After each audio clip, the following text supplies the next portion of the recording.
আমার 3টা রেস্কিউ করা বিড়াল, লিও, চেরি এবং পিনাট। ওদের জন্য মাঝে মাঝে আমি এই মাছটা কিনে নিয়ে আসি, জাটকার একদম ছোট সাইজ যেটা। তারপর এটাকে আমি জাস্ট আঁশ এবং পেটের যে ময়লা আছে ওটাকে ছাড়িয়ে তারপরে শুধু সেদ্ধ করি।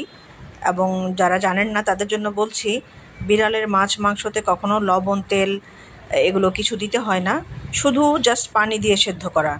তো আমি এটাকে ওদের জন্য পানি দিয়ে সিদ্ধ করব, এবং যে কড়াইটাতে সিদ্ধ করি ওটা আমি শুধু ওদের মাছ মাংসই সিদ্ধ করি, ওটাতে আর কিছু করি না।